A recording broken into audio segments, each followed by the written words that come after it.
Il presidente nazionale di Assiturismo, Vittorio Messina, interviene sul rapporto tra cultura e turismo alla luce di due straordinarie occasioni per la Sicilia come Agrigento 2025 e Gibellina 2026.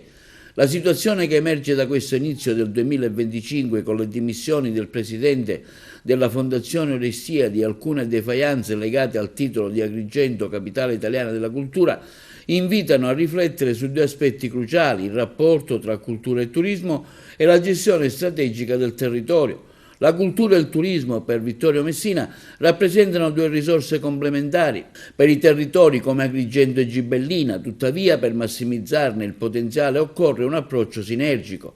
Le iniziative legate al titolo di capitale della cultura non dovrebbero limitarsi a eventi temporanei, ma mirare a lasciare un'eredità duratura in termini di infrastrutture, valorizzazione del patrimonio e formazione di competenze.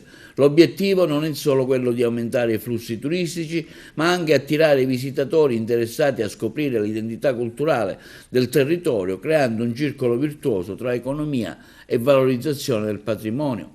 Tuttavia, continua Messina, se gli eventi che caratterizzano questi 2 anni speciali, 2025 per Agrigento e 2026 per Gibellina, rappresentano una doppia opportunità irripetibile per tutta la Sicilia occidentale, affinché tali occasioni non si trasformino in sperperi o conflitti, è necessaria una visione condivisa. È fondamentale che le istituzioni, enti culturali, imprese e comunità collaborino per perseguire obiettivi comuni, evitando rivalità o contesi di tipo personale e politico. Occorre quindi una pianificazione a lungo termine, investire in una strategia che guardi oltre l'anno di celebrazione per garantire benefici economici e culturali vengano distribuiti nel tempo. L'avvio di Capitale 2025 Agrigento dimostra che ancora manca una governance stabile e condivisa, ma anche che chi lavora alla confezione del programma non subisce lo stesso della clonopenia. Questo potrebbe essere evitato con una programmazione più partecipativa e un coinvolgimento dei diversi attori locali. Nel 2026 Gibellina, con il titolo di capitale italiana della città d'arte, avrà occasione di diventare un esempio di come l'arte e la cultura contemporanea possono rigenerare un territorio. La città rinata dopo il terremoto del Belice può insegnare che la cultura è resilienza e può trasformarsi in motore di sviluppo.